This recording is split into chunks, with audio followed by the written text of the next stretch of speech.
What do Bitcoin, shrimp on the Barbie, blackouts in China have to do with you and your financial future? Find out. Stay tuned.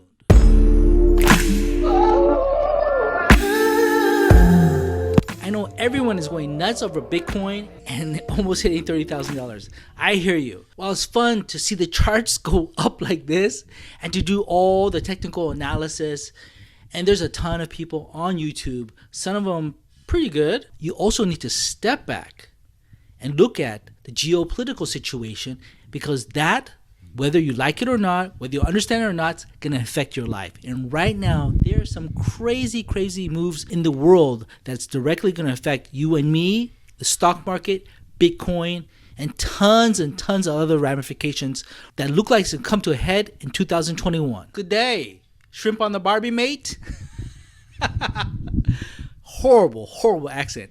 Anyways, Australia and China's having a very public spat, and it's escalating day by day. They're huge trading partners. They're right next to each other, but there's some serious animosity between the two countries, and that is going to affect all of us. I'm not going to go into all of it, but there is so much influence peddling, manipulation from China to Australia financially, politically, and every other aspect. All this is coming to light now, and China is facing a huge backlash for all the manipulation and backhandedness and subterfuge that they've been doing on Australia. So this is escalating, going back and forth, and China's like, you know what?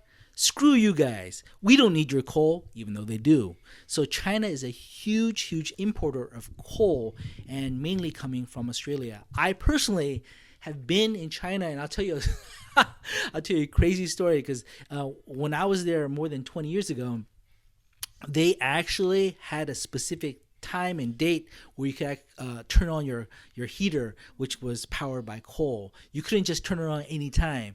But anyways, I digress. China is one of the coldest places on earth, especially northern China, and they need this coal really bad. But because the leaders in China have publicly spoken out and said, we don't need your coal, the regular people in China are suffering. There are blackouts right now. Not only is there not heat, but there's no electricity for millions and millions of Chinese people. So why is this important? This shows a very Asian trait or characteristic called face. Okay? It's all about face, respect. So China's already said, we don't need your effing coal. So even though their people suffering, their people could die, they will not accept their coal. They will not go there and say, you know what, I made a mistake, give us that coal. This is the mentality of these Asian people, okay? And I have to say, I'm kind of stubborn at times myself, and I definitely know the old school Koreans and Japanese and basically all Asian people have this streak of stubbornness, of pride, and face. And we're seeing this right now, and it's on world display in China right now. Now, why is this important? What they're doing and what they're enduring with Australia, they're going to be doing the same thing with the U.S. markets. They feel that we and Trump have been pushing them around for too long, and they are now standing up to us.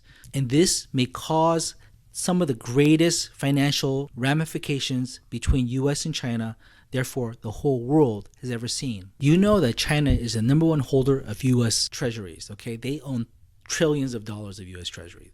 That's a given. They also control some very strategic raw materials that we and the world needs to make high technology goods, also military, very strategic resources that China owns. Not only that, medical supplies, medical ingredients. China is a huge supplier, and right now we need so much from China, even though they may have caused the China Wuhan virus. We are still looking to them for all these drugs and technology raw materials. So it goes without saying, our trade is just not a one-way street. We need them, they need us. And now as we beat our chest and say, you know what, we could hurt you guys, you better listen to us, you better do what we say regarding Hong Kong specifically, China is like, you do something to us, we're going to come right back and do something to you, maybe in twice as much. One of the most powerful things we hold over their head, and basically the world's head,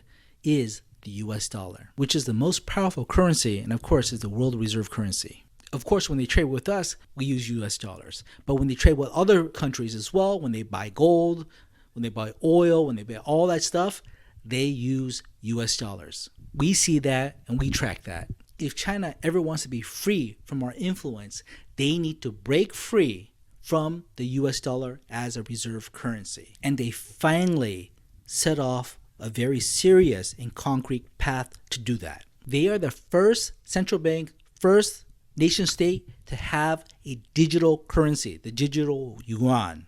As this takes hold and they assimilate it through their country and their trading partners, they plan that more and more trade, more and more finance will be conducted in this digital yuan. And when it becomes really popular and they hope ubiquitous, all the digital yuan transactions cannot be traced with the US dollar, cannot be tracked, traced, manipulated. And our leverage with China will be greatly reduced. Any type of success that they have will trigger, will motivate other countries to do the same thing, because many countries want to get up from under the US dollar's control.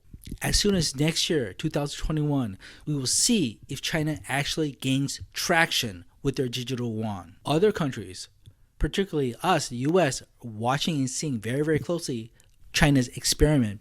But they're not only watching, they are also conducting their own experiments, their own research. And the digital dollar from the US Federal Reserve is going to happen. And there's no doubt in my mind that the digital dollar, the digital yuan from China are all moving forward more rapidly due to the adoption of Bitcoin and other altcoins and cryptocurrencies that we are witnessing right now. So the irony is that with Bitcoin's success, the central banks of the world will have their own digital currencies. And when they do create their own digital currencies, they will not allow competition. The US and no government will allow two legal digital currencies in their country. There's just too much risk for losing control. And the greatest desire of governments, central banks, is to have control over their population. And with the digital dollar, digital currencies, they will have just that. It's going to be a potential